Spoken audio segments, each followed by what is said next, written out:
Hello बच्चों, welcome to Phoenix Edu. myself Mayur Jain. Today I will be discussing about the topic vector.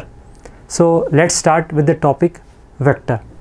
So vector will be discussing throughout the 11th and 12th syllabus. It is a very important topic which will be covering in every chapter. So let's discuss about the definition of the vector. So what is a vector? So vector is a physical quantity that has both magnitude and direction, and it must follow the triangle law of vector addition. So I will be writing the definition so it will be clear.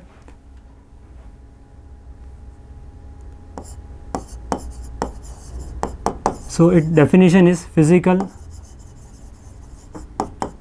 quantity having both magnitude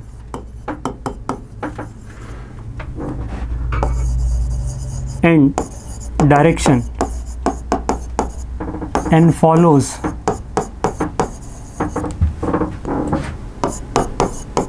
triangle law of vector addition is called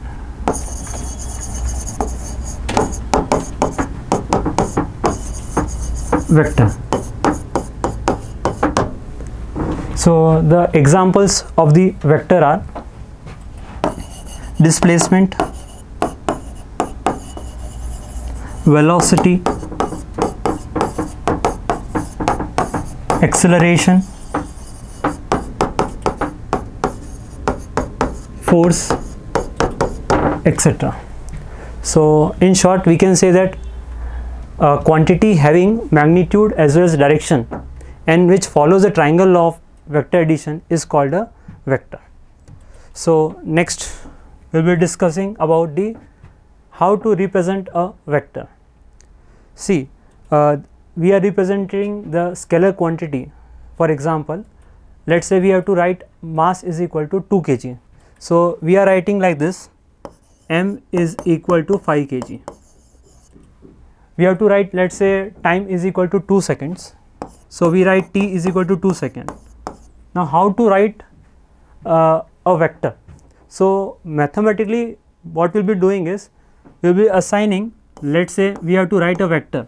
So above the letter we'll be applying an arrow sign. If we apply the arrow sign, it becomes a vector. So it is a mathematical representation of a vector. It will be read as, we will be reading is as vector A. For example, we have to write B vector. So we will be writing this B vector.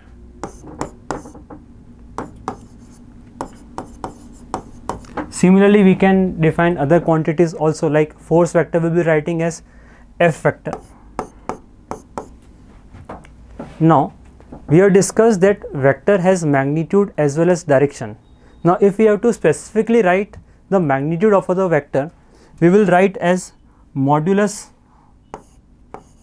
of A vector. So this will be representing magnitude of vector. We can also write is as simple A.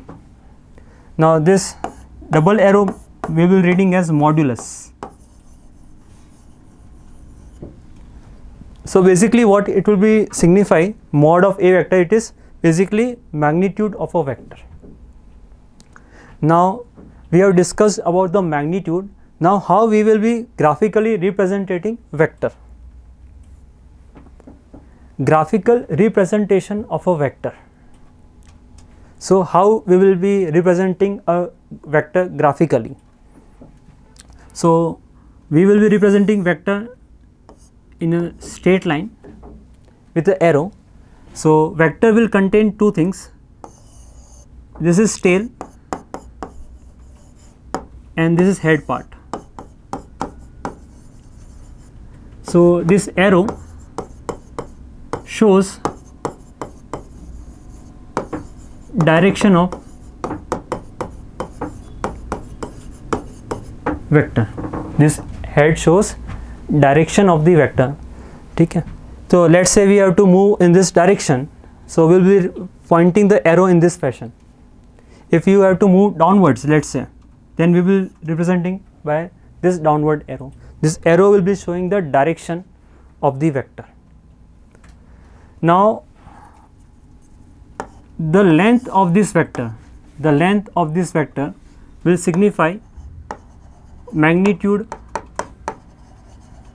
of vector. For example, let's say we have made a vector. Let's say its length is 1 kilometer. Now if we have to draw a vector whose length is 2 kilometer along the same direction, then we will be drawing the length to be just double of this vector. So in short, what we can say is the arrow will be showing the direction of the vector, and its length will signify magnitude of the vector. So we have discussed the graphical representation as well as the magnitude of the vector. Next we will be moving on some definition parts of the vector. The first definition we are defining is zero vector. So what is zero vector? A vector having magnitude 0 is called a zero vector. Why we have defined is because, let's say for example, on a body 10 Newton force we have applied on right side and 10 Newton force on left side. The net force on the body is 0. Since force is a vector quantity, we have defined zero vector. So we will be representing zero vector by 0 and we will be applying an arrow. So its definition is vector having magnitude 0. In scalar, we have dealt that if we have 1 kg mass on the weighing machine, and if we remove the 1 kg mass, the weighing machine will read 0. So we have defined 0 scalar quantity. Similarly in vector also we have defined zero vector. We will moving to next definition, equal vectors. Now two vectors are said to be equal only if both will have same magnitude and same direction. Let's say we have two vectors. These two vectors will be called equal vector only if their length is same and their angle is also same, means both are pointing towards the same direction and both are having the same magnitude. Then only we will say that two vectors are equal. So we will write A vector is equal to B vector, and we can also write their magnitudes is same. So we will have a definition. Definition is vector having same magnitude and same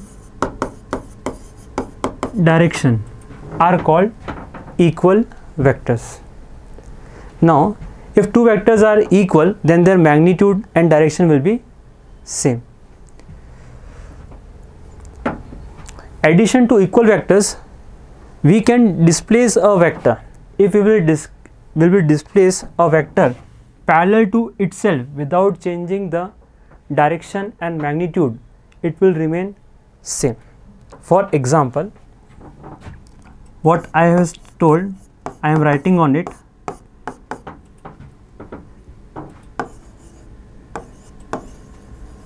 We can shift a vector parallel to itself, it will remain same.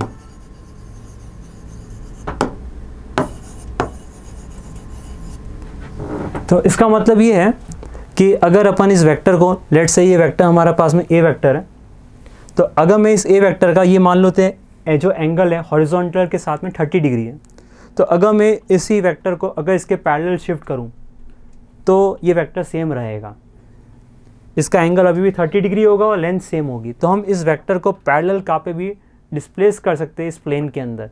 अगर अपन ने इस vector को parallel shift किया है without changing the direction and magnitude, it will remain same. तो इसका जो use है अपन आगे जाके करेंगे वेक्टर एडिशन के अंदर। हम वेक्टर को पैरेलल डिस्प्लेस करेंगे without changing the magnitude and direction. अब आगे बढ़ते हैं अपन। अब हम वेक्टर को एक नंबर से मल्टीप्लाई करेंगे। वो नंबर हो सकता है या तो पॉजिटिव होगा या फिर नेगेटिव। तो इसका रेलिवेंस क्या आता है वो हम देखेंगे कि जब हम एक वेक्टर को अपन एक पॉजिटिव नंबर से मल्टीप्लाई करेंगे तो क्या होगा। तो जैसे कि मान लेते हैं हमारे पास में ये ए वेक्टर है और अगर हम एक पॉजिटिव नंबर से इसको मल्टीप्लाई कर दें, लेट्स से इसकी जो लेंथ है वो 2 किलोमीटर्स है। अगर अपन इसको 2 से मल्टीप्लाई कर देंगे तो इसकी जो लेंथ होगी वो 2 मल्टीप्लाई बाई 2 यानी कितनी हो जाएगी, 4 किलोमीटर्स हो जाएगी। ठीक है, लेकिन इसका डायरेक्शन चेंज नहीं होगा। तो हम बोल सकते हैं अगर अपन ने एक वेक्टर को पॉजिटिव नंबर से मल्टीप्लाई किया तो मैग्नीट्यूड में कोई भी इसकी जो मैग्नीट्यूड होगी वो उस नंबर के टाइम्स हो जाएगी और डायरेक्शन में कोई भी चेंजेस नहीं आएगा। तो हम इसके अंदर बोल सकते हैं कि अगर अपन मल्टीप्लिकेशन कर दे एक वेक्टर का एक पॉजिटिव नंबर से तो its direction will remain same, its direction will remain same.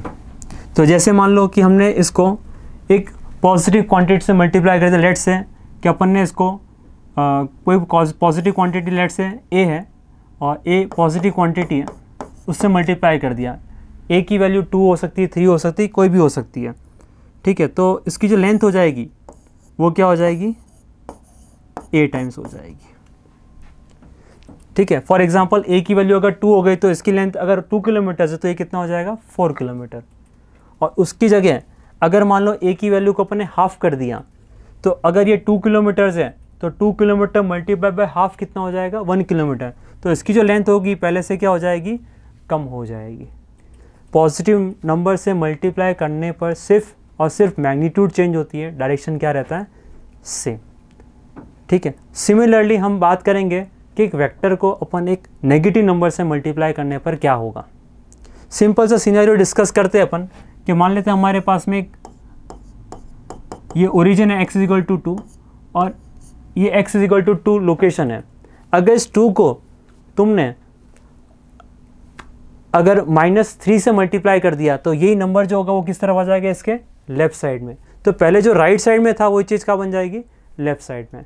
तो हम ऐसा बोल सकते हैं कि कोई भी वेक्टर को अगर तुम नेगेटिव नंबर से मल्टीप्लाई करोगे तो उसका जो डायरेक्शन होगा, अगर पहले राइट साइड है तो बाद में क्या पर आ जाएगा, लेफ्ट साइड। मतलब जो डायरेक्शन हो जाएगा वो क्या कर जाएगा, रिवर्स कर जाएगा। तो multiplication of a vector by a negative number will make direction opposite to initial direction. तो अगर हमारे पास में कोई वेक्टर है जैसे कि ए वेक्टर, अगर अपन इसको कोई नेगेटिव नंबर से मल्टीप्लाई कर दें, लेट्स से ए की वैल्यू अगर अपन ने रख दी -2, तो उस केस में ये जो हमारा वेक्टर हो जाएगा वो जस्ट क्या हो जाएगा, अपोजिट हो जाएगा। ठीक है, तो अपोजिट हो जाएगा तो हम उसको लिखेंगे इस तरीके से -2 टाइम्स ए वेक्टर, या फिर हम इसको ऐसा भी लिख सकते हैं, ये क्या हो गया, a टाइम्स ऑफ, और a को क्या पुट कर देंगे, -2। तो a को -2 पुट करोगे तो यही हमारे पास में आएगा। तो इन शॉर्ट हमें जो याद रखना है कि अगर हम वेक्टर को एक पॉजिटिव नंबर से मल्टीप्लाई करेंगे तो सिर्फ उसके मैग्नीट्यूड चेंज होगी, डायरेक्शन में कोई चेंज नहीं आएगा। और अगर किसी वेक्टर को नेगेटिव नंबर से मल्टीप्लाई करोगे तो उसका डायरेक्शन क्या हो जाएगा, जस्ट अपोजिट। मैग्नीट्यूड तो चेंज होगी लेकिन डायरेक्शन भी क्या हो जाएगा, जस्ट अपोजिट। ठीक है, इसका एक स्पेशल केस हमें काम आता है। स्पेशल केस है कि अगर हमारे पास जो जिससे मल्टीप्लाई कर रहे हैं हम वो है -1, मल्टीप्लाई कर देंगे हम किसके साथ में, -1 से। तो अगर -1 से मल्टीप्लाई करोगे तो मैग्नीट्यूड पे कोई असर नहीं आएगा, बस डायरेक्शन क्या हो जाएगा, रिवर्स हो जाएगा। तो जैसे कि अगर ये वेक्टर है हमारे पास में, अगर अपन इसको -1 से मल्टीप्लाई करेंगे तो ये वेक्टर जस्ट क्या हो जाएगा, रिवर्स हो जाएगा। इसके मैग्नीट्यूड में कोई चेंजेस नहीं आएगा, डायरेक्शन क्या रहेगा, जो हो जाएगा रिवर्स हो जाएगा। डायरेक्शन क्या होगा, जस्ट रिवर्स हो जाएगा। तो पहले अगर ऊपर की तरफ था तो बाद में कहाँ पर हो जाएगा, उल्टे की तरफ। ठीक है, तो ये अपन ने मल्टीप्लिकेशन किया एक वेक्टर को नंबर के साथ में, पॉजिटिव और नेगेटिव नंबर। नेक्स्ट आगे मूव करते हैं। तो नेक्स्ट जो हमारे पास में टाइटल है वो है एंगल बिटवीन टू वेक्टर्स। तो इसको सिंपल समझते हैं कि दो वेक्टर्स का मतलब क्या होता है, वेक्टर का मतलब क्या होता है, डायरेक्शन। तो दो डायरेक्शंस के बीच का हमें एंगल फाइंड करना है। तो एक सिंपल फॉर्मेट से अपन समझते हैं इसको, जैसे हमको सबको पता है नॉर्थ, साउथ, ईस्ट और वेस्ट, ये 4 डायरेक्शंस होते हैं। तो अगर कोई पूछता है नॉर्थ और ईस्ट के बीच में एंगल कितना होगा, तो हम क्या बोलते हैं, इनके बीच में एंगल कितना है, 90 डिग्री। हम ऐसा नहीं बोलते कि इसका एंगल कितना है 270, क्योंकि कोई ऐसा ही तो बोल सकता है ये एंगल कितना है 270। हम कौन सा एंगल बोलते हैं, छोटा वाला एंगल। और थोड़ा सा अगर ऑब्जर्वेशन किया जाए, तो ये देखो क्या इन दोनों वेक्टर्स की टेल कनेक्टेड है, इन दोनों वेक्टर्स की क्या कनेक्टेड है, टेल। तो अगर दोनों वेक्टर्स के टेल कनेक्टेड है तो हमने जो देखा एंगल कौन सा देखा, स्मॉलर एंगल। तो कभी भी हम दो वेक्टर्स के बीच में या दो डायरेक्शंस के बीच में अगर एंगल फाइंड करेंगे तो क्या करेंगे, सबसे पहले दोनों की टेल को कनेक्ट कर देंगे बाय डिस्प्लेसिंग पैरेलल, और फिर उसके बाद में जो छोटा वाला एंगल होगा वो हमारा angle between the two vectors होगा। ठीक है, तो डेफिनेशन में लिख देता हूँ कि कैसे इसको अपन फाइंड करते हैं। तो angle between two vectors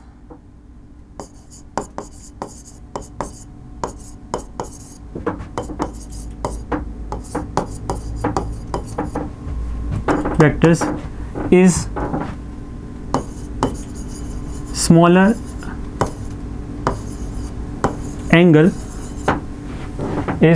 smaller angle between vectors connected tail to tail by displacing vector parallel to itself। तो डेफिनेशन लिख लिए कि कैसे अपन एंगल निकालेंगे। तो एक एग्जांपल करके इसको समझेंगे। लेट्स से हमारे पास में ये ए वेक्टर है और दूसरा वेक्टर है बी वेक्टर, और हमारे पास में लेट्स से ये जो एंगल है वो थीटा है। तो हमें इन दोनों के बीच में एंगल फाइंड करना है। ये हॉरिजॉन्टल है और ये ए वेक्टर है। तो हम क्या करेंगे, सबसे पहले दोनों की टेल को ज्वाइन करेंगे, और टेल को भी कैसे ज्वाइन करना पड़ेगा, हमें वेक्टर को पैरेलल डिस्प्लेस करना है ताकि वेक्टर की प्रॉपर्टी चेंज ना हो। वेक्टर को अगर तुम पैरेलल डिस्प्लेस करोगे विदाउट चेंजिंग द मैग्नीट्यूड तो वो इक्वल वेक्टर कहलाएगा। ठीक है, तो सबसे पहले हम किसी एक वेक्टर को ले लेंगे। तो लेट से अपन ने बी वेक्टर लिया, ठीक है, ये बी वेक्टर को अपन ने पैरेलल ऐसे डिस्प्लेस कर दिया। दूसरा, हम इस वेक्टर को हम पैरेलल डिस्प्लेस करके इधर लेके आ जाएंगे, तो ये हमारा क्या हो जाएगा, ए वेक्टर। क्या दोनों की टेल कनेक्टेड हो गई है। ये एंगल कितना है हमारा, थीटा, और ये एंगल कितना हो जाएगा 360 माइनस थीटा। तो इसमें जो स्मॉलर एंगल होगा वही हमारा आंसर होगा। तो इसमें दिख रहा होगा स्मॉलर एंगल कौन सा है, ये थीटा। तो दोनों वेक्टर्स के बीच का एंगल क्या हम बोलेंगे, थीटा। तो इसका जो आंसर होगा वो होगा theta is angle between A vector and B vector. ठीक है, इतना सभी को क्लियर है। एक एग्जांपल करके देखते हैं इसके अंदर सॉल्व। ठीक है, तो एग्जांपल जैसे कि मान लो हमारे पास में ये ए वेक्टर है और दूसरा ये बी वेक्टर है, इन दोनों के बीच में एंगल पूछा जाएगा तो कैसे फाइंड करेंगे। तो हम क्या करेंगे, वेक्टर को पैरेलल डिस्प्लेस करके दोनों का टेल को क्या करना है, ज्वाइन करना है और फिर देखना है कि कौन सा एंगल छोटा है उसके बीच में। ठीक है, तो डिस्प्लेस करते हैं। देखो, तो हम क्या करेंगे, किसी एक को डिस्प्लेस कर लेते हैं। तो एक काम करते हैं, इसको डिस्प्लेस करके इधर लेके आ जाते हैं, तो क्या दोनों का टेल ज्वाइंट हो जाएगा। तो हमने ये बना दिया ए वेक्टर और ये बना दिया बी वेक्टर। क्या अपन ने इसको पैरेलल डिस्प्लेस कर दिया है। अब देखो, ये एंगल थीटा है और ये 90 डिग्री है, तो इसमें दिख रहा होगा क्या दोनों के टेल्स ज्वाइंट हो गए। अब देखो, इन दोनों के बीच का एंगल क्या ये वाला स्मॉलर दिख रहा है और ये बिगर दिख रहा होगा।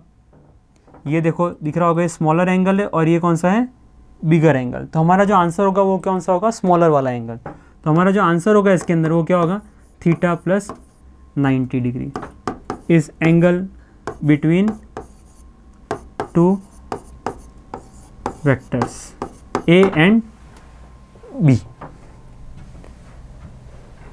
तो एंगल बिटवीन टू वेक्टर्स के लिए हमने क्या कर दिया, दोनों की टेल्स को ज्वाइन किया और फिर जो छोटा वाला एंगल है वो हमारा आंसर होगा। ठीक है,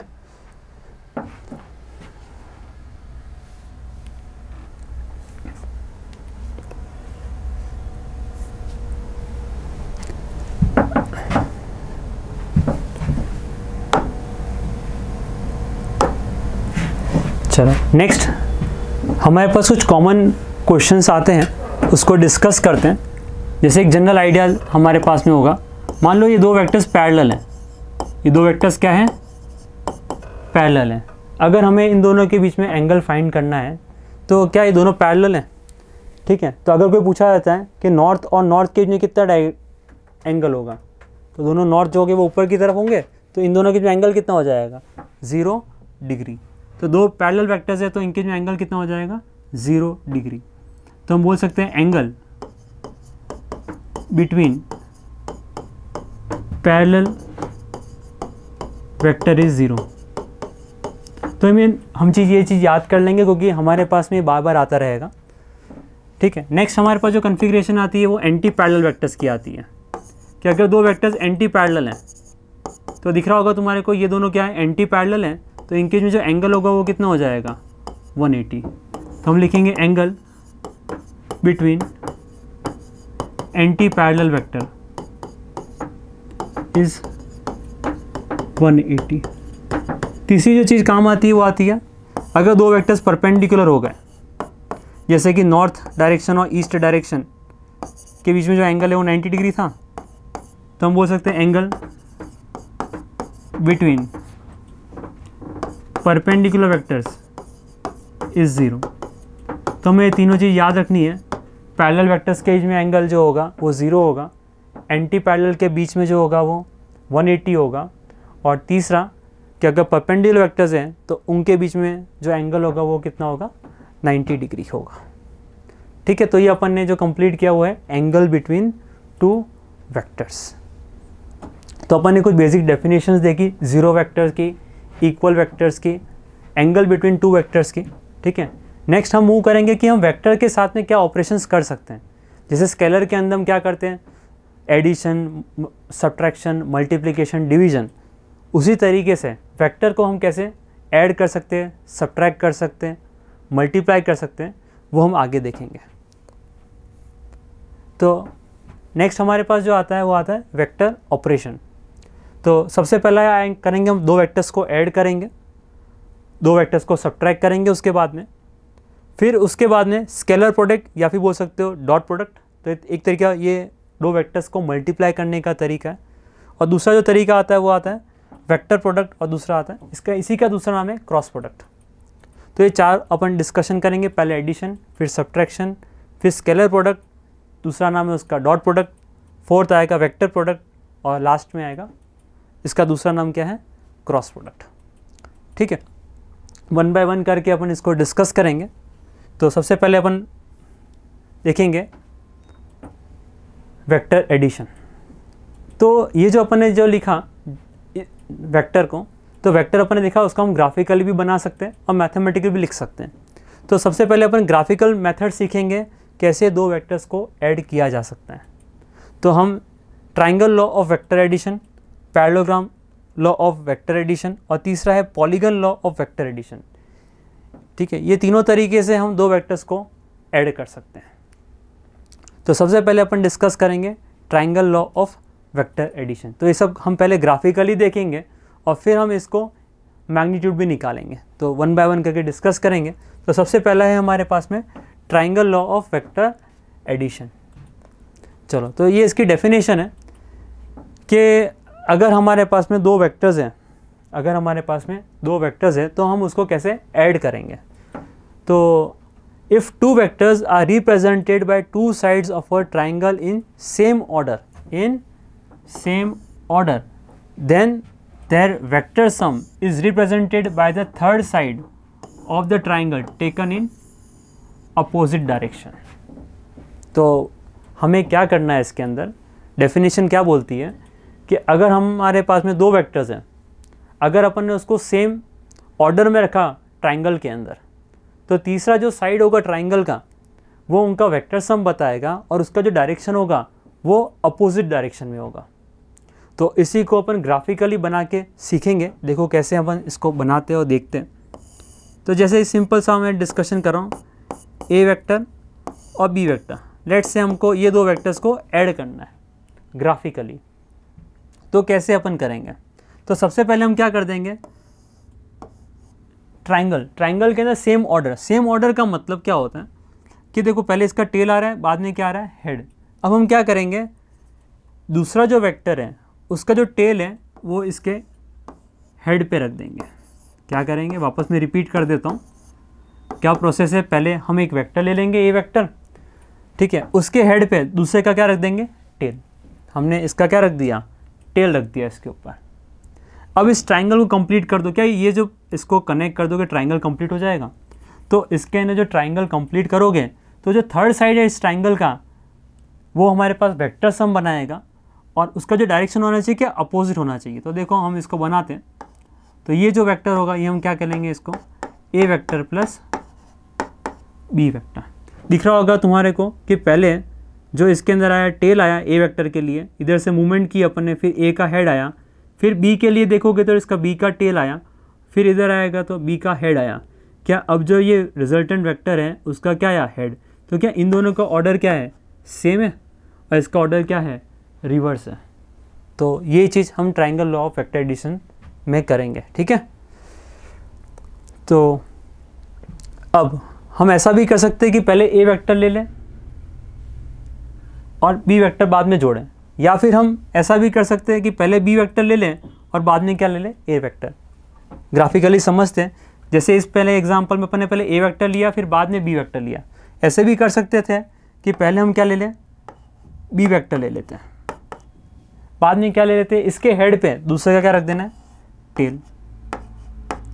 रिजल्टेंट क्या होगा, ट्राइंगल कंप्लीट करने पर होगा और उसका डायरेक्शन कहाँ पर होगा, पहले वाले के टेल से दूसरे वाले के हेड की तरफ। तो ये हमारे पास में रिजल्टेंट वेक्टर आ गया। तो अपन देख सकते हैं कि अगर इस ट्राइंगल को इस ट्राइंगल के ऊपर रख दे तो क्या पैरेललोग्राम कंप्लीट हो जाएगा। अगर इस ट्राइंगल को अपन इसके ऊपर रख देंगे तो क्या हमारे पास जो ट्राइंगल होगा, जो पैरेललोग्राम है वो कंप्लीट हो जाएगा।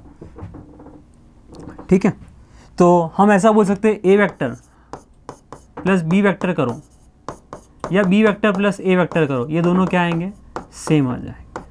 तो ऑर्डर डज नॉट, तो ऑर्डर की इसमें इंपॉर्टेंस नहीं है। तुम पहले कोई भी वेक्टर ले सकते हो, फिर उसके पास उसके हेड पर दूसरे वेक्टर का टेल रख दो, ट्राइंगल कंप्लीट कर दो और ट्राइंगल के अंदर जो रिजल्टेंट होगा वो पहले वाले के टेल से दूसरे वाले के हेड की तरफ होगा।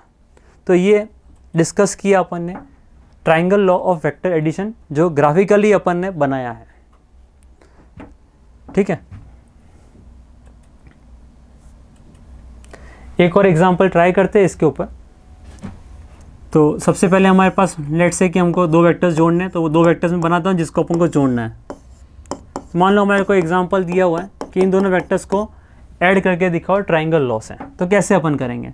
तो सबसे पहले कोई भी एक वेक्टर ले लो। तो लेट से अपन ए वेक्टर ले लेते हैं। क्या ले लेते हैं? ए वेक्टर। फिर बी वेक्टर इसके हेड पे रख दो। ये बी वेक्टर मैंने इसके हेड पे रख दिया। अपन ने इस वेक्टर को पैरेलली ऐसे डिस्प्लेस करके रख दिया। तो रिजल्टेंट वेक्टर कौन सा हो जाएगा? इस ट्राइंगल को कंप्लीट करेंगे तो ये हमारा हो जाएगा ए वेक्टर प्लस बी वेक्टर। ठीक है, तो ये अपन ने रिजल्टेंट वेक्टर बना दिया। ठीक है, ये वेक्टर एडिशन कर दिया अपन ने। ठीक है, कोई दिक्कत किसी को? अब अगर चाहते अपन तो जैसे ए के अंदर बी जोड़ा है, हम बी के अंदर ए भी जोड़ सकते थे। कैसे? देखो, तो अगर अपन ने पहले बी वेक्टर ले लिया, ये बी वेक्टर ले लिया, अब इसके अंदर हम क्या जोड़ेंगे? ए वेक्टर। ये बी वेक्टर रख दिया अपन ने। अब इसके बाद में क्या जोड़ देंगे अपन? ए वेक्टर को जोड़ देंगे। अब हम क्या कर देंगे? ट्राइंगल कंप्लीट कर देंगे, पहले वाले के टेल से दूसरे वाले के हेड की तरफ।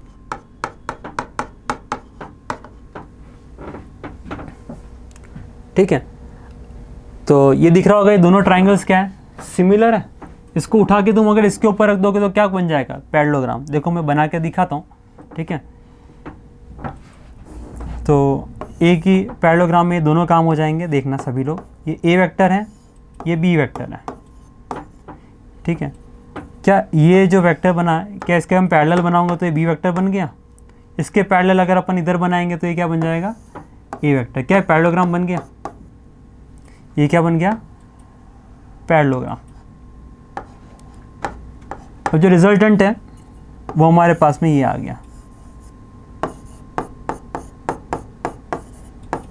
तो इन दोनों को अगर अपन कंबाइन कर दें तो क्या बन जाएगा? पैरेललोग्राम बन जाएगा।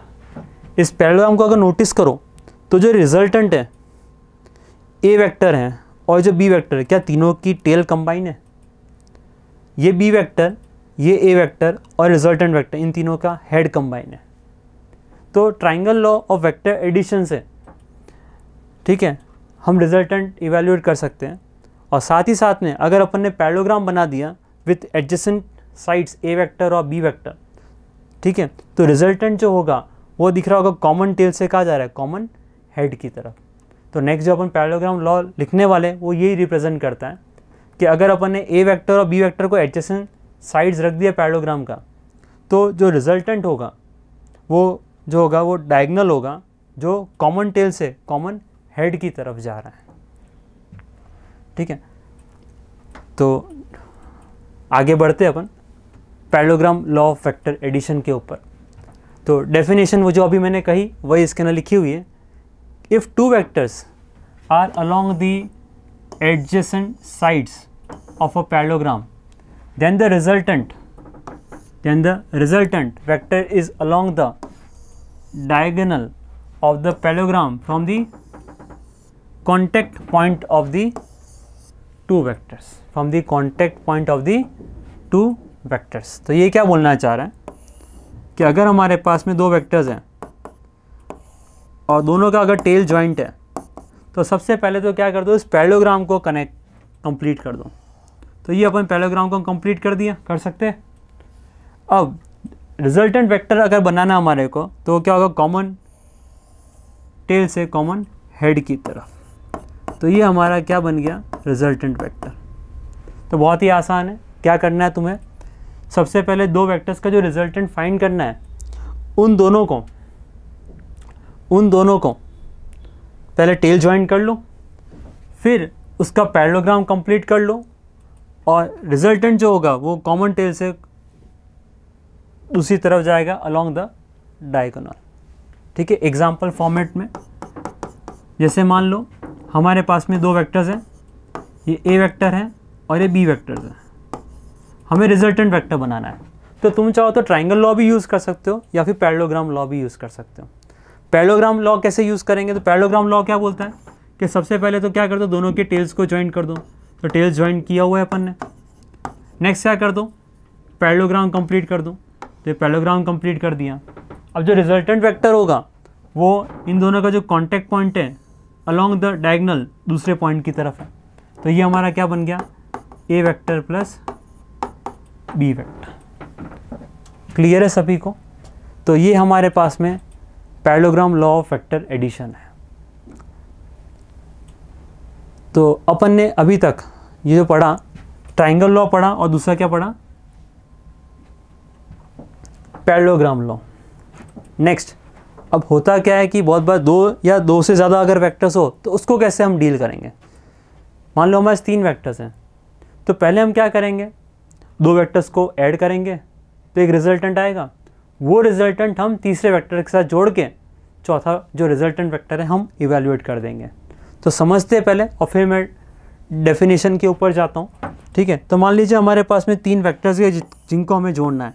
लेट्स से ये ए वेक्टर है, ये दूसरा बी वेक्टर है और ये तीसरा सी वेक्टर है। इन 3 वेक्टर्स को हमको जोड़ना है।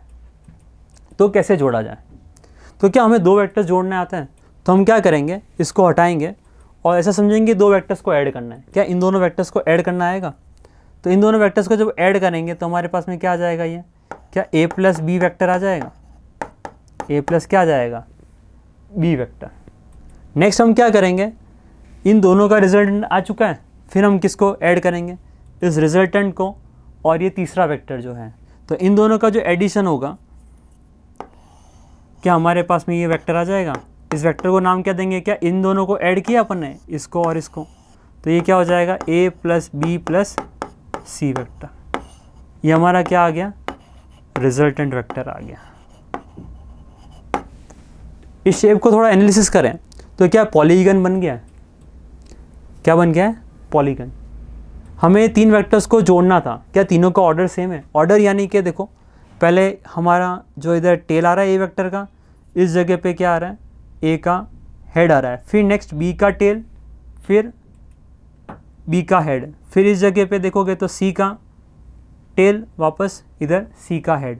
अब नेक्स्ट जो रिजल्टेंट है देखो उसका क्या आ रहा है, क्या हेड आ जा रहा है, क्या ऑर्डर रिवर्स हो गया। इधर से अपन चल रहे थे ऐसे एंटी क्लॉकवाइज फैशन में, तो हमारे पास tail head tail head tail head आ रहा है। अब क्या आया, हेड और फिर बाद में टेल, क्या ऑर्डर रिवर्स हो गया।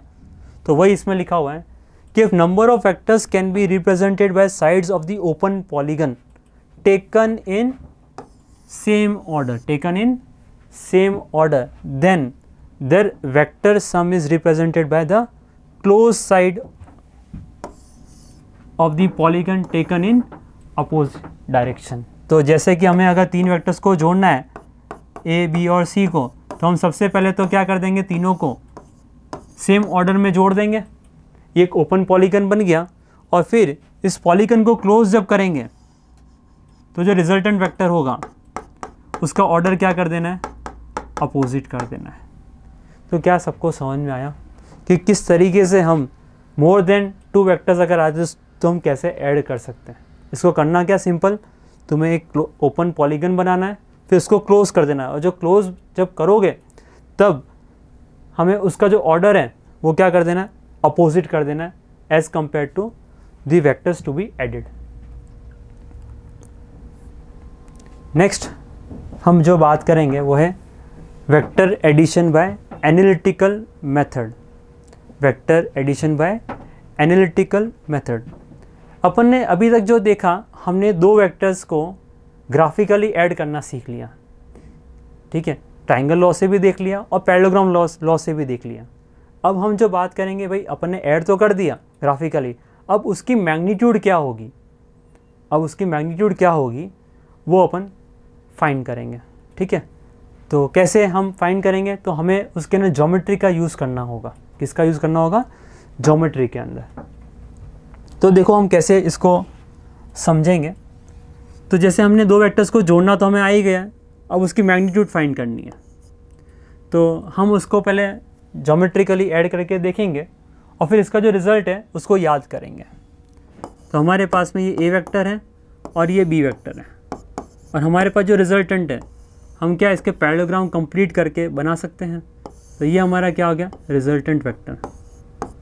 तो हमारा एम क्या है कि हमें इसकी मैग्नीट्यूड फाइंड करनी है। ए वेक्टर प्लस बी वेक्टर, ये जो डायगोनल है इसकी लेंथ क्या होगी वो हम फाइंड करेंगे। हमें जो क्वेश्चन में दे रखा होगा, ए वेक्टर दे रखा होगा, उसकी मैग्नीट्यूड, बी वेक्टर की मैग्नीट्यूड दे रखी होगी, और ये एंगल दे रखा होगा ए वेक्टर और बी वेक्टर के बीच का एंगल थीटा। ठीक है, तो हमारे पास जो रिजल्ट आता है वो मैं लिख देता हूँ, और फिर अपन इसका प्रूफ देखेंगे कि आया कहाँ से। तो ए वेक्टर प्लस बी वेक्टर का जो मैग्नीट्यूड आता है सॉल्व करने के बाद में, वो आता है square root of A square plus B square plus 2ab cos theta. ठीक है, तो ये रिजल्टेंट की मैग्नीट्यूड आ गई, ये जो डायगोनल है इसकी लेंथ आ गई, और ये जो होगा लेट से ये एंगल क्या हो, फाई हो। तो ए प्लस बी वेक्टर और ए वेक्टर के बीच का जो एंगल है वो अपन क्या लिख देंगे, फाई। हम ये भी इंटरेस्ट में होते हैं कि मैग्नीट्यूड साथ में वेक्टर के पास में दो चीज़ें होती है, वेक्टर के पास में मैग्नीट्यूड और डायरेक्शन। तो मैग्नीट्यूड तो फाइंड कर लिया, अब इसका डायरेक्शन, डायरेक्शन मतलब क्या बनाएंगे, एंगल। तो इसका एंगल क्या होगा हम उसमें भी इंटरेस्ट रखते हैं।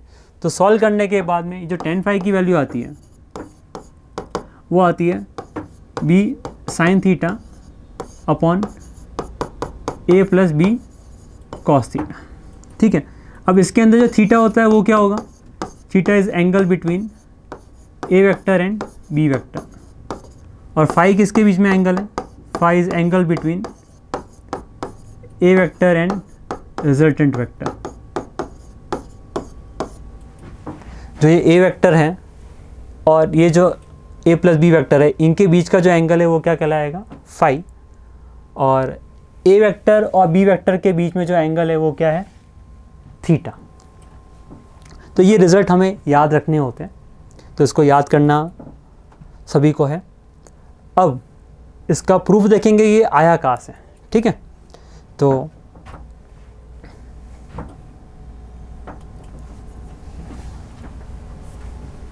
देखो इसका प्रूफ। ठीक है, तो with the help of geometry हम इसका यूज़ करेंगे। तो अपन ने देखा कि ए वेक्टर होगा, ये बी वेक्टर होगा, और ये हमारे पास में ए वेक्टर प्लस बी वेक्टर है, हमें इसकी मैग्नीट्यूड निकालनी है। ठीक है,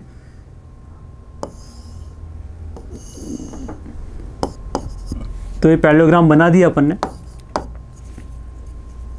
देखो ये जो लेंथ है ये ए है, ये लेंथ बी है, और ये एंगल कितना है, थीटा।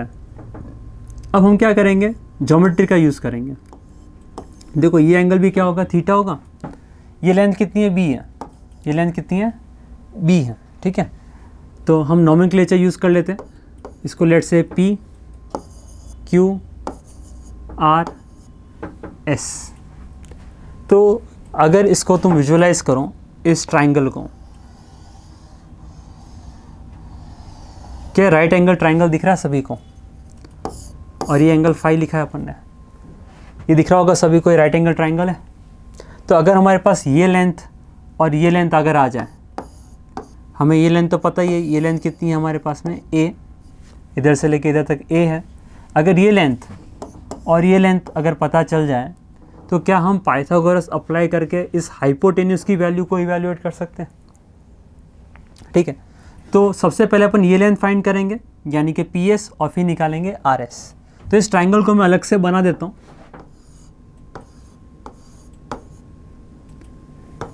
पी आर एस, ये एंगल थीटा है और ये लेंथ बी है। तो इस राइट एंगल ट्राइंगल में अगर तुम साइन थीटा लिखो, तो साइन थीटा की वैल्यू क्या हो जाएगी, पी एस अपॉन हाइपोटेन्यूस, और हाइपोटेन्यूस की वैल्यू कितनी है, बी। तो हमारे पी एस की वैल्यू कितनी आ गई, बी साइन थीटा आ गई। ठीक है, सिमिलरली हम आर एस की वैल्यू को इवैल्यूएट करना चाहेंगे। तो कॉस थीटा अगर लिखते हैं इस राइट एंगल ट्राइंगल के अंदर, कॉस थीटा क्या हो जाएगा, R S upon hypotenuse, hypotenuse की वैल्यू कितनी है, बी। तो आर एस क्या हो जाएगा, बी कॉस थीटा। तो क्या हमारे पास में ये दोनों लेंथ आ गई है। ठीक है, तो ये लेंथ कितनी आ गई हमारे पास में, देख के बता सकते हो, क्या होगी, बी कॉस थीटा, और ये क्या हो जाएगी, बी साइन थीटा। ठीक है, अगर हम ट्राइंगल पी क्यू एस की बात करें, ये जो मैंने पिंक शेड में जो ट्राइंगल बना रहा है, राइट एंगल ट्राइंगल, उसके अंदर जो हाइपोटेन्यूस होगा, क्या वो हाइपोटेन्यूज जो होगा वो ए वेक्टर प्लस बी वेक्टर है? तो उसकी जो मैग्नीट्यूड है वो हम कैसे फाइंड करेंगे?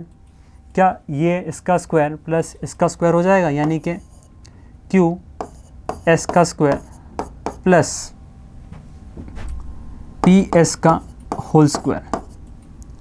अब क्यू एस क्या है? क्या क्यू एस जो है वो ए दोनों का एडिशन है, बी कॉस थीटा और ए कॉस थीटा का। तो हम लिख देंगे ए प्लस बी कॉस थीटा का होल स्क्वायर प्लस ये लेंथ कितनी हो जाएगी, पी एस की वैल्यू दे रखी है हमको बी साइन थीटा।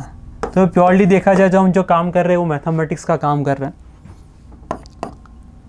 इसको ओपन करेंगे स्क्वायर को, तो इसका स्क्वायर हो जाएगा A square plus 2ab cos theta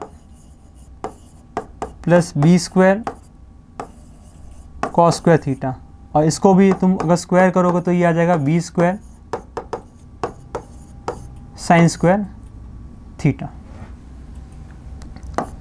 अब इन दोनों फैक्टर को अगर नोटिस करो तो दोनों में जो कॉमन पार्ट है देखोगे तो बी स्क्वायर क्या दोनों में कॉमन है?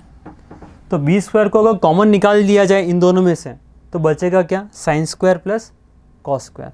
और तुमने मैथ्स के 10th में पढ़ा था कि sign square plus cos square क्या हो जाएगा 1, और बाहर कॉमन में कौन है, क्या बी स्क्वायर है। तो हमारे पास में क्या आ जाएगा final result, A square plus B square plus 2ab cos theta. मतलब हम इसको कॉमन अगर ले लें, इन दोनों को कॉमन निकाल के बाहर लोगे इसके, तो क्या बचेगा अंदर sine square plus cos square, और sine square plus cos square क्या हो जाएगा 1, और बाहर बी स्क्वायर अपन ने कॉमन निकाल रखा है तो क्या बच जाएगा हमारे पास ये बी स्क्वायर। तो ये ए स्क्वायर कॉपी कर लिया, इधर से बी स्क्वायर आया और ये आ गया 2ab कॉस थीटा। और अपन ने ये चीज़ पढ़ी पहले वाली स्लाइड के अंदर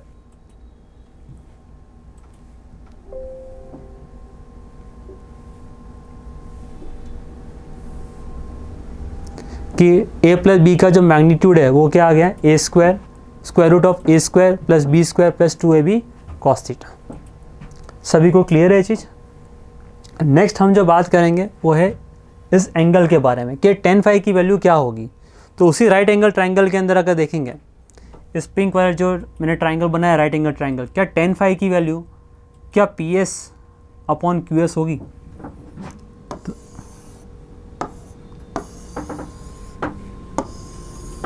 तो tan phi इस राइट एंगल ट्राइंगल के अंदर वो हो जाएगा P S upon Q S. P S की वैल्यू है बी साइन थीटा और क्यू एस की वैल्यू है ए प्लस बी कॉस थीटा। ठीक है, तो ये अपन ने पढ़ा किस तरीके से दो वेक्टर्स को अपन जोड़ के उसका जो रिजल्टेंट होगा उसकी मैग्नीट्यूड इवैल्यूएट कर सकते हैं, और साथ ही साथ में उसका जो एंगल है रिजल्टेंट और ए वेक्टर के बीच का वो हमने फाइंड किया। तो कंक्लूड कर देता हूँ इसको मैं वापस। A vector plus B vector का जो मैग्नीट्यूड है वो क्या आएगा, square root of A square plus B square plus 2ab cos theta, और ये जो एंगल बनेगा between resultant vector and a vector वो आ जाएगा b sine theta upon a plus b cos theta. तो आगे बढ़ते हैं। नेक्स्ट इसके अंदर हमारे पास कुछ स्पेशल केसेस होते हैं जो हमारे पास में बार बार आते हैं क्वेश्चंस के अंदर। ठीक है, तो सबसे पहले हमारे पास जो स्पेशल केस आता है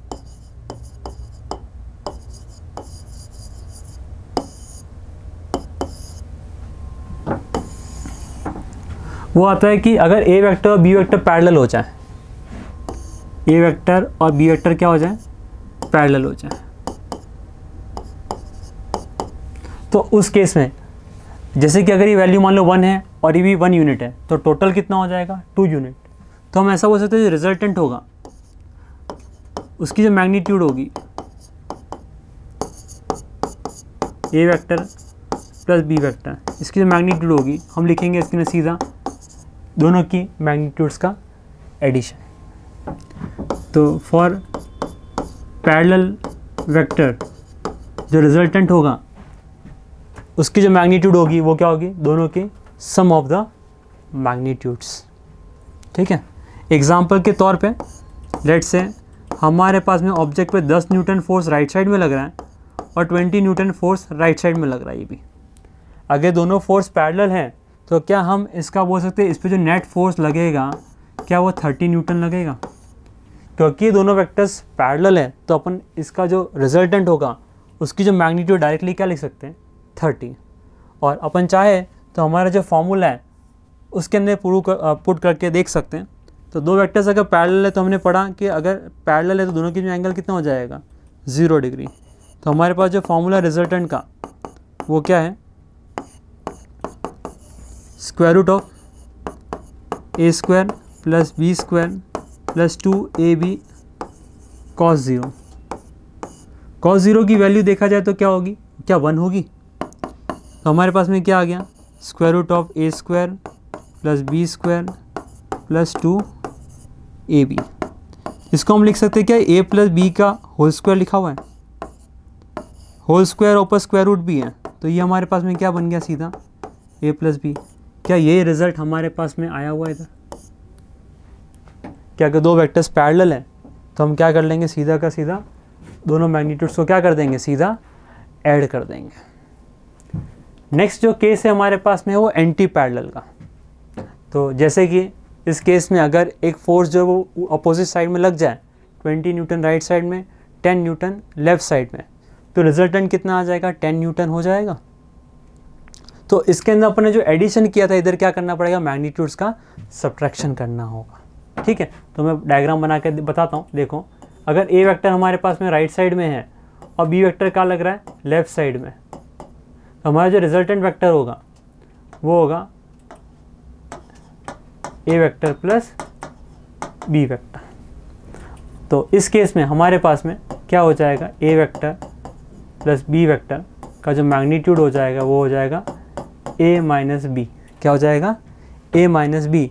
ठीक है, अभी मैग्नीट्यूड है तो दिख रहा होगा तुम्हारे को कि a वेक्टर की जो मैग्नीट्यूड है वो b वेक्टर से क्या है ज़्यादा है, तो हम लिखेंगे a माइनस बी।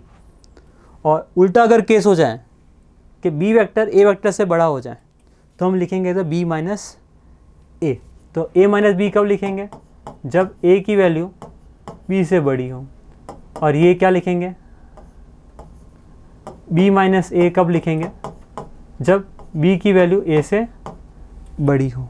तो इन शॉर्ट हम बोल सकते हैं कि a प्लस बी वेक्टर अगर एंटी पैरेलल है तो इसकी जो मैग्नीट्यूड होगी वो मॉड ऑफ क्या लगा देंगे a minus B.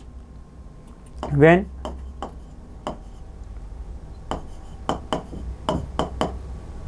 Anti parallel vector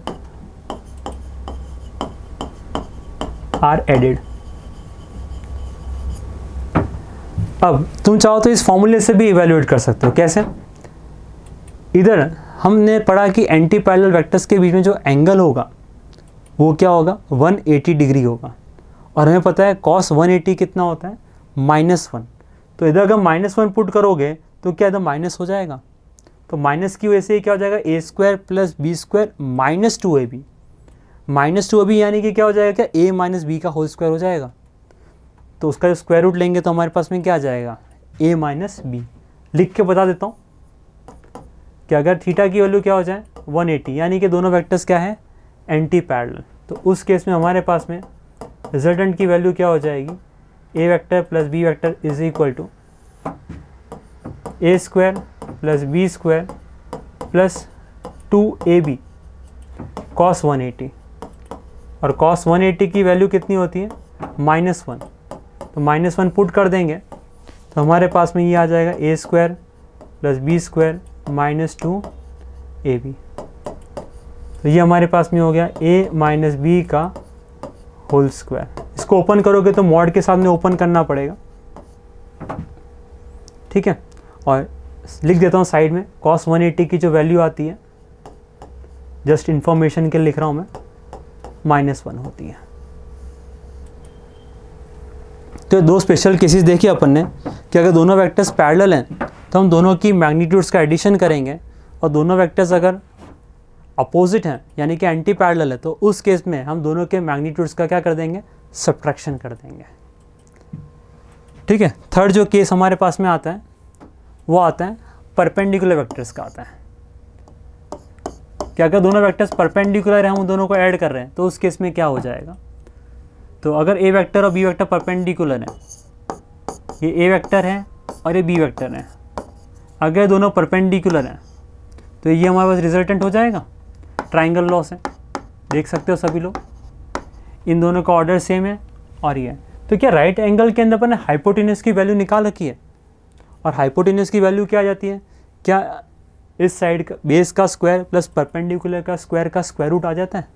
तो सीधा हम लिख सकते हैं याद करने के लिए कि अगर ए वेक्टर प्लस बी वेक्टर की जो मैग्नीट्यूड होगी इस केस के अंदर क्या हो जाएगी?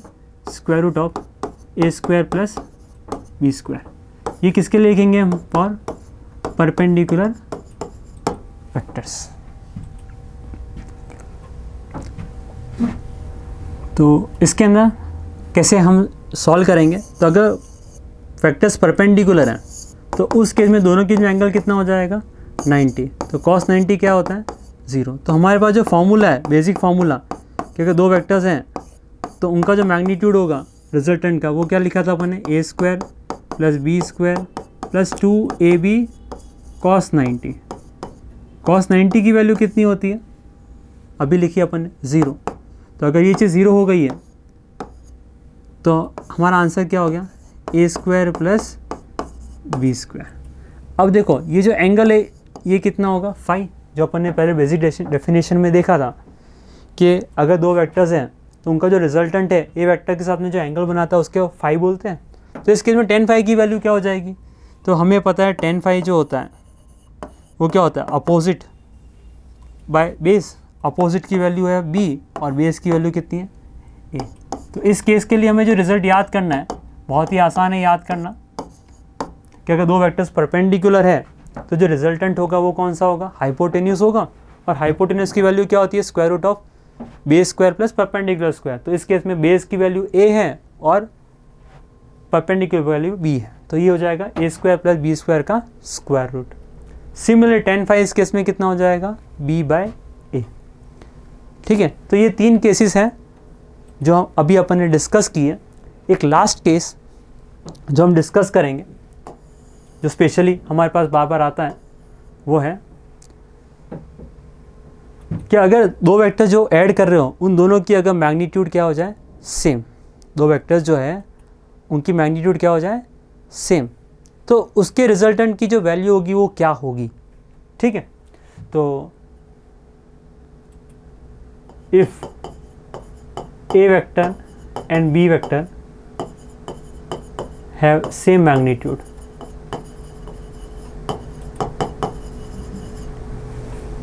तो उस केस में जो रिजल्टेंट होगा उसकी मैग्नीट्यूड क्या आती है?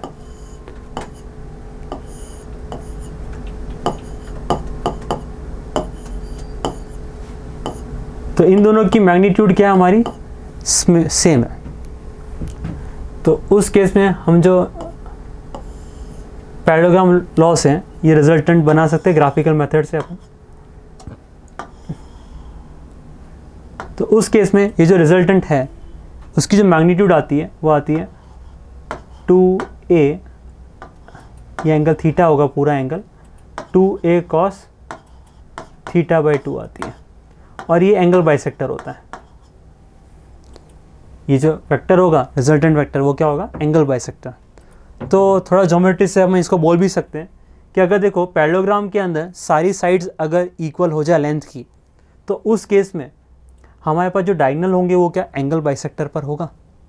तो ये तो हम बोल सकते हैं किस में होगा? एंगल बाइसेक्टर पर होगा। अब इसकी वैल्यू ये कहाँ से आएगी? तो वो अपन हमारा जो फॉर्मूला है जनरल फार्मूला, इसके अंदर a और b की मैग्नीट्यूड को क्या कर देंगे? सेम कर देंगे। तो let's put the value and get the answer. तो हमारे पास आ जाएगा a प्लस बी वैक्टर। अब इसमें थोड़ी ट्रिग्नोमेट्री का यूज़ आता है, ठीक है। तो ट्रिग्नोमेट्री तुमको क्या यूज़ करना देख लीजिए।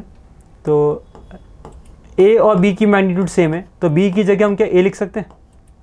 तो हम लिखेंगे a square plus B square. तो b की जगह क्या लिख दिया मैंने? a लिख दिया, प्लस 2ab, 2a, और b की जगह क्या लिख सकते हो? वापस a लिख सकते हो, इंटू कॉस थीटा। इसको सॉल्व करते देखो, ये ए स्क्वायर और ए स्क्वायर बन जाएगा 2a स्क्वायर, और इधर भी क्या बन जाएगा देखो 2a स्क्वायर। तो अब इसमें से हम 2a स्क्वायर को कॉमन ले सकते हैं।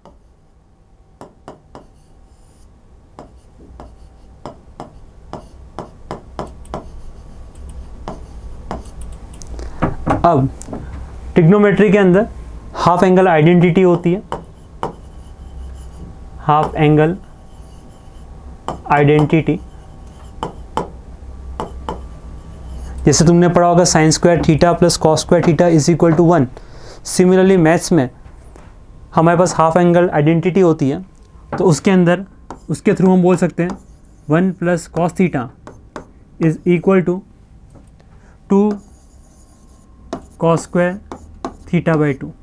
तो ये आइडेंटिटी है जो हम मेमोराइज कर लेंगे, एक जगह हम यूज़ कर रहे हैं इसको। तो 1 plus cos square theta is 1 plus cos theta is equal to 2 cos square theta by 2।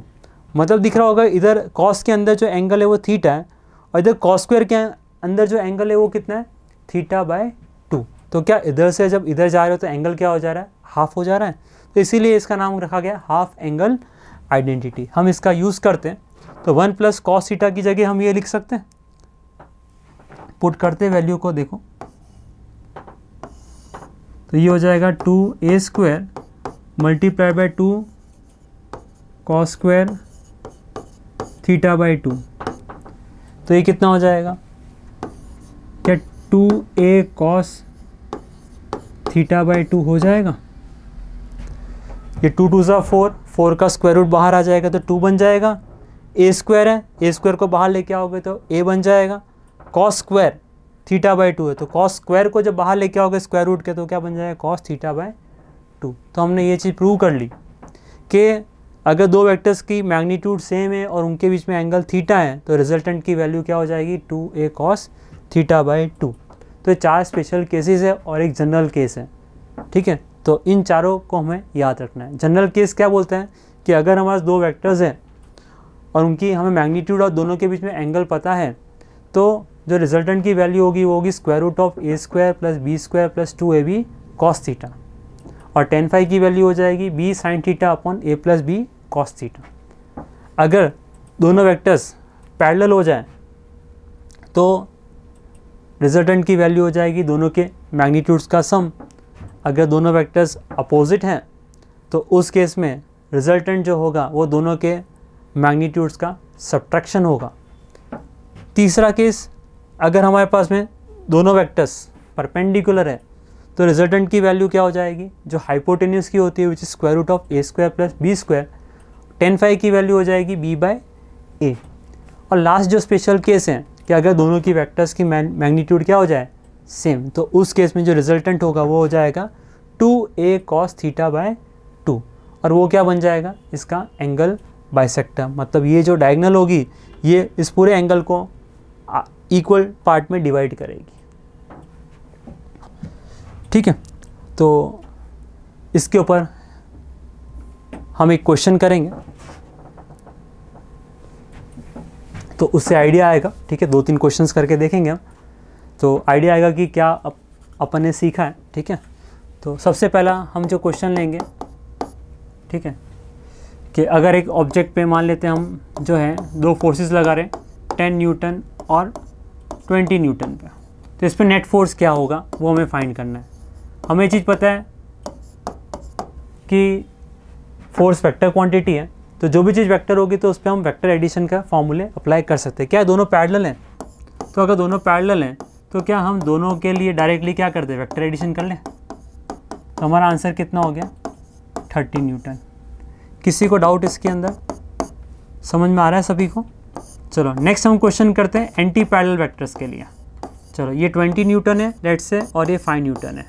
तो एक ऑब्जेक्ट पे राइट साइड में 20 न्यूटन लग रहा है और लेफ्ट साइड में 5 न्यूटन लग रहा है, तो नेट फोर्स हमें इवैल्यूएट करना है। तो कौन सी कैटेगरी में लाई कर रहा है, क्या स्पेशल केस की सेकंड कैटेगरी है, मतलब दोनों क्या है, अपोजिट है। तो इस केस में क्या वैल्यू आ जाएगी नेट फोर्स की, क्या 20 माइनस 5 हो जाएगा, यानी कि नेट फोर्स कितना लग जाएगा इसके ऊपर, 15 न्यूटन का, ठीक है। चलो नेक्स्ट क्वेश्चन करते हैं परपेंडिकुलर वेक्टर्स के लिए। मान लो हमारे पास दो वेक्टर्स हैं, दोनों परपेंडिकुलर है, एक का 3 न्यूटन फोर्स है और दूसरे का 4 न्यूटन फोर्स है। तो रिजल्टेंट की वैल्यू क्या होगी हमें इवेल्युएट करनी है। तो ये क्या स्पेशल केस का थर्ड केस हुआ कि अगर दो वेक्टर्स परपेंडिकुलर है तो उसका जो रिजल्टेंट की मैग्नीट्यूड होगी इस केस में क्या हो जाएगी, square root of 3 square plus 4 square हो जाएगी। और ये कितना हो जाएगा, 16 + 9 25, और 25 का स्क्वायर रूट कितना हो जाएगा, 5 न्यूटन। ठीक है, तो हमारे पास में जो रिजल्टेंट आएगा इस केस के अंदर, तो ये 3 न्यूटन, ये 4 न्यूटन, और इसका हम पैरेललोग्राम यानी कि इसके अंदर जो पैरेललोग्राम बनाओगे तो क्या रेक्टेंगल बनेगा वो चीज़। तो रिजल्टेंट हमारे पास में हो जाएगा, एफ नेट की वैल्यू कितनी हो जाएगी, 5 न्यूटन। ठीक है, नेक्स्ट एग्जांपल लेते हैं अपन।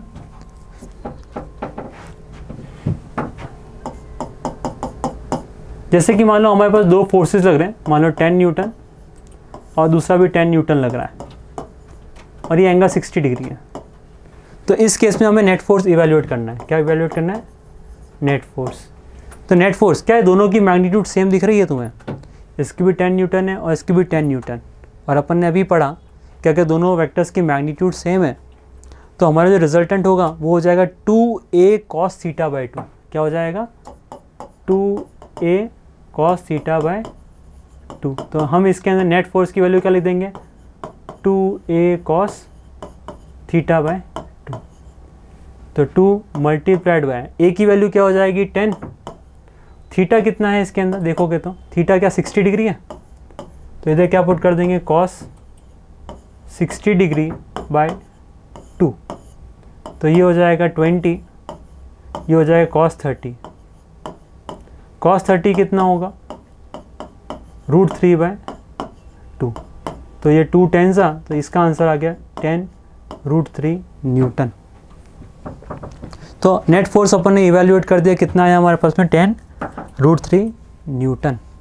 तो ये चारों स्पेशल केस पे 4 एग्जांपल्स किए। पहले केस में पैरेलल, दूसरे केस में एंटी पैरेलल, तीसरे केस में परपेंडिकुलर, चौथे केस में दोनों की जो वैल्यू है वो क्या कर दी अपन ने, सेम कर दी। ठीक है, नेक्स्ट एक और क्वेश्चन जनरल केस के लिए कर देते हैं और उसके बाद में जो हमारा वेक्टर सब्ट्रैक्शन होगा वो अपन नेक्स्ट क्लास के अंदर देखेंगे।